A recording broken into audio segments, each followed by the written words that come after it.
माता गंगा स्वर्ग लोक में बहती थी। राजा भागीरथ को ऐसी क्या जरूरत पड़ी कि उन्होंने भगवान ब्रह्मा और फिर भगवान शंकर की पूजा कर कर माँ गंगा को पृथ्वी पर लाने का निश्चय किया। एक समय की बात है, एक राजा हुए सगर। उनकी दो पत्नियां थी, एक का नाम केसनी और एक का नाम सुमिति था। केसनी से राजा को एक पुत्र था और सुमिति से राजा को 8,000 पुत्र थे। जी हाँ, 8,000 पुत्र। राजा अब अपने यश को पूरी पृथ्वी पर बढ़ाना चाहते थे, इसलिए उन्होंने अश्वमेध यज्ञ का आयोजन किया। और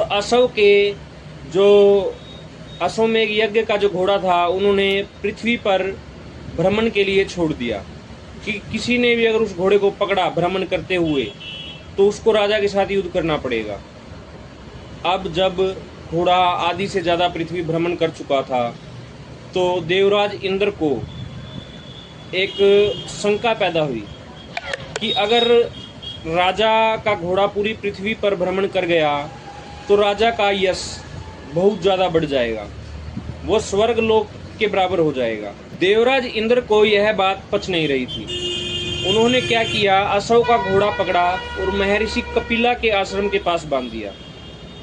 अब जब घोड़ा बहुत समय तक राजा के पास नहीं पहुंचा तो उन्होंने अपने 8,000 पुत्रों को इस काम पर लगा दिया कि जाओ और देखो किसने हमारा घोड़ा पकड़ा है और घोड़े को किसी भी तरीके से वापस लेकर आओ।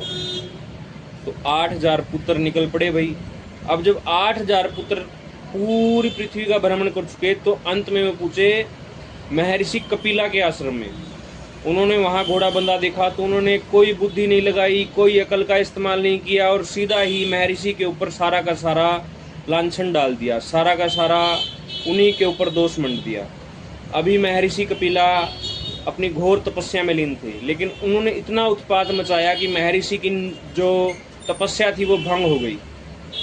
अब महर्षि ने अपने तप से उन 8 के 8,000 पुत्रों को एक ही समय के अंदर जलाकर भस्म कर दिया। जी हाँ, उन्होंने एक पल भर के अंदर सब को 1 मिनट के अंदर सजा दे दी हुई। जब यह बात राजा सगर को पता चली तो वह बहुत दुखी हुए और उन्होंने अपने पौत्र आयुष्मान को इसके लिए महर्षि के आश्रम में भेजा।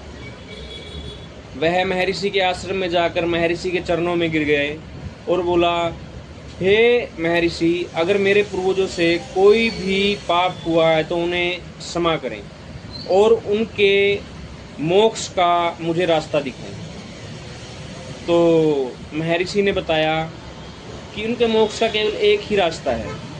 अगर स्वर्ग में बहने वाली गंगा पृथ्वी पर आ जाए और उनकी अस्थियों को स्पर्श कर ले तो उनका जो जीवन है वो सफल हो जाएगा, उन्हें मोक्ष मिल जाएगा।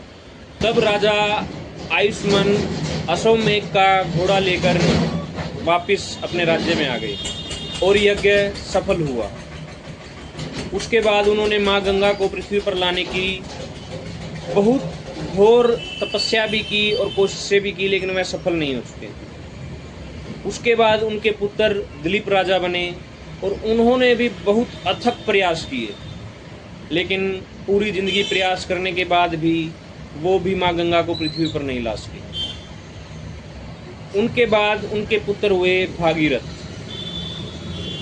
जब उन्हें इस सारी कहानी का पता चला तो उन्होंने निश्चय किया कि वह जब तक शांत नहीं बैठेंगे, जब तक अपने पूर्वजों को मोक्ष नहीं दिला देते, शांति नहीं दिलवा देते, और वो हिमालय में चले गए।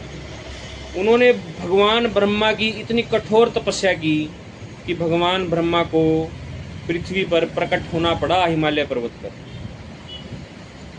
और भगवान ने कहा, मैं तुम्हारी तपस्या से प्रसन्न हूँ वत्स, और गंगा पृथ्वी पर आने के लिए तैयार भी है, लेकिन इसके लिए एक दुविधा है।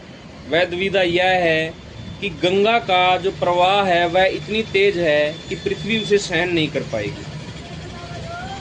अब राजा भगीरथ ने पूछा, तो प्रभु इसका क्या समाधान है, समाधान दीजिए। भगवान ब्रह्मा ने कहा केवल महादेव ही गंगा के प्रवाह को धारण कर सकते हैं।